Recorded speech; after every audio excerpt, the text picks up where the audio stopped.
माँ। अरे क्या माँ माँ कर रहा है? बकरी का बच्चा है क्या? अरे माँ, मजाक छोड़ो। मुझे फाइनली वो मेन चौराहे वाली दुकान मिल गई है। अब देखना, आपका बेटा दुगनी स्पीड से पैसा कमाएगा। ओफो, ये क्या? मेरी ऑनलाइन मेकअप क्लास चल रही है। इतनी जोर से क्यों बोल रहे हो आप दोनों? अरे मेरी धर्म पत्नी जी, मेकअप क्लास बाद में करना। वो चौराहे वाली दुकान मिल गई है हमको। अरे वाह! रुको, मैं अपनी माँ को फोन लगाकर बता देती हूँ। अरे मैं भी अपने रिश्तेदारों को बता देती हूँ। कितनी खुशी की बात है। हाँ हाँ, मैं भी अपने दोस्तों को बता देता हूँ। 1 हफ्ते बाद रजिस्ट्री है। बस, घर में खुशी का मौका था। उन तीनों ने अपने अपने फोन उठाए और लोगों में बात फैलाना शुरू कर दिया। और रही सही कसर, श्वेता बहू ने अपने पड़ोस में सबको बताकर कर दी। अरे वर्मा आंटी, अब हम भी जल्दी कार ले लेंगे। घर का रेनोवेशन होगा और ठाट से रहेंगे हम भी। अरे, ऐसा क्या हुआ? लॉटरी बाटरी लग गई है क्या? अरे, इस बार चौराहे वाली मॉल में हमको भी दुकान मिल गई है। दुकान नंबर 21, जो एकदम चौराहे पर है। अब ग्राहक बढ़ेंगे तो आमदनी भी बढ़ेगी ही ना। अरे वाह, कितनी खुशी की बात है। मैं बहुत खुश हूँ तुम्हें इतना खुश देख के। बाकी एक बात कहूँ, सबको मत बताते फिरना। किसी की नजर लग जाएगी तो खुशी की खबर वापस लौट जाएगी। हैं? ऐसे थोड़ी ना होता है। अब डरा रही हो? अरे सही कह रही हूँ। काली नजर कहते हैं इस चीज को, जब आप किसी को कुछ बताओ और वो काम बिगड़ जाए। अरे लेकिन मैं तो। तुमने सबको बता दिया ना? हाँ, फोन लगा लगा के। हम्म, अब बच के रहना। काली नजर बड़ी खतरनाक होती है। श्वेता इतनी खुश रहती है कि वो वर्मा आंटी की बात पर ध्यान ही नहीं देती, जबकि पड़ोस में और भी लोगों से खुशी की खबर शेयर करती रहती है। अगले दिन राजेश बहुत दुखी होकर घर आता है। अरे बेटा, क्या हुआ? मुंह क्यों सूजा हुआ है? मधुमक्खी ने काट लिया क्या? माँ, वो दुकान किसी और के पास चली गई। किसी ने ज्यादा भाव लगा दिया। अरे पर बात तो आपसे हुई थी ना उस दुकान वाले की। हाँ, आज मैं टोकन अमाउंट देने गया था, तब मुझे पता चला। कोई आकर सुबह मुझसे पहले ही ज्यादा अमाउंट दे गया। हम्म, काली नजर।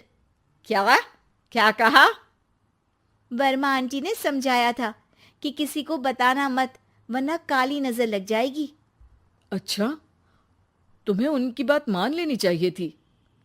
उनकी बात मान लेती, लेकिन उसके पहले ही सबको बता चुके थे ना हम तीनों। अरे अगली बार से ध्यान रखेंगे। कोई भी नई चीज होगी तो किसी को नहीं बताएंगे।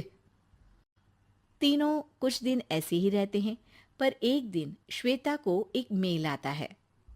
राजेश, मेरा ऑनलाइन मेकअप कोर्स कंप्लीट हो गया। अब मैं खुद का पार्लर खोल सकती हूँ। अरे वाह, अपने मोहल्ले में ही खोलते हैं। ये जो घर के सामने दुकान है ना, वहीं।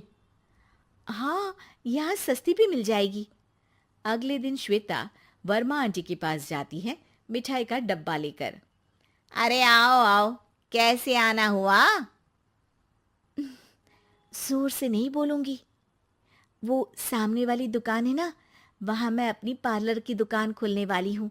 उसकी मिठाई है। अरे वाह, बहुत बधाई हो तुमको।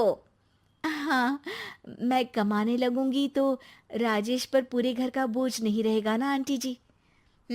ये तो है। पर ये बता कि तूने ये बात किसी और को तो नहीं बताई ना? अरे नहीं नहीं, पिछली बार गलती कर दी थी।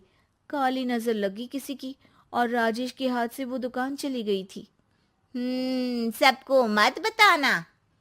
चलो मैं चलती हूँ, कल दुकान की बात करने भी तो जाना है। अगले दिन श्वेता दुकान के लिए मालिक से बात करने जाती है। अरे लेकिन दुकान तो हम कल रात को ही किसी को दे चुके हैं। कल ही? हाँ, कल ही। 2 दिन बाद कोई यहाँ पार्लर भी खोल लेगा। अब कहीं और दुकान देख लीजिए। अरे पर हमको भी तो पार्लर ही खोलना था। हाँ भाई, एक ही दुकान है, आधी आधी तो नहीं दे सकता ना मैं। राजेश और श्वेता घर पर हताश होकर आ जाते हैं। इस बार तो किसी को बताया भी नहीं था, अब किसकी काली नजर लग सकती है। सुनो, तुमने माँ को बताया था क्या? अरे कैसी बात कर रही हो? माँ की नजर थोड़ी ना लगेगी। पक्का तुमने किसी को नहीं बताया था ना? सिर्फ वर्मा आंटी को बताया था, उन्होंने ही मुझे किसी को नहीं बताने को कहा। अरे यार, तुम भी सही हो। मेरी माँ को नहीं बताने को कह रही हो, पर वर्मा आंटी को बताना तुम्हें जरूरी लगा। अरे वर्मा आंटी ने ही तो काली नजर के बारे में बताया था ना, वो हमेशा हमारा भला ही तो चाहती है। मेरी माँ भी हमारा भला ही चाहती है। अरे पर चिल्ला क्यों रहे हो? बात नहीं कर सकते क्या आराम से?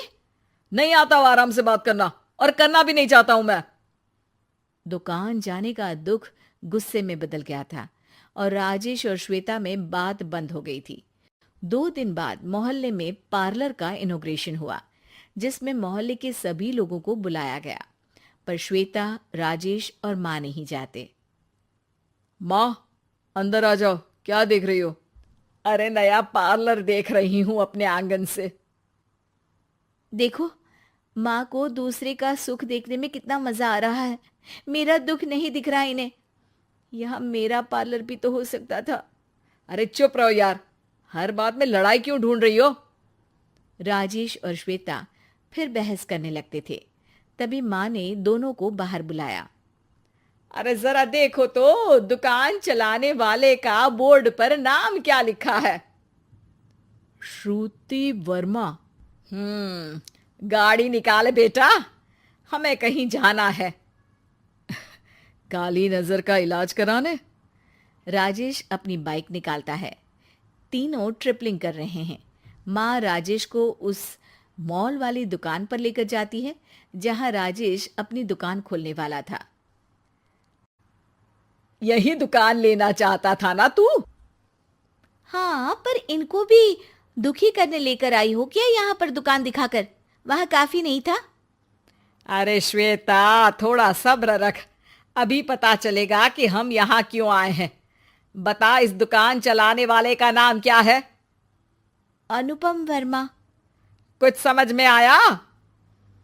वो दुकान वाली श्रुति वर्मा, ये दुकान वाला अनुपम वर्मा, और हमारे पड़ोस में हमने उस दुकानों के बारे में बताया किसको था? अब वर्मा आंटी को। मतलब वर्मा आंटी ही हमारा काम बिगाड़ रही है? नहीं नहीं, ऐसा नहीं हो सकता, ये बस इत्तेफाक है।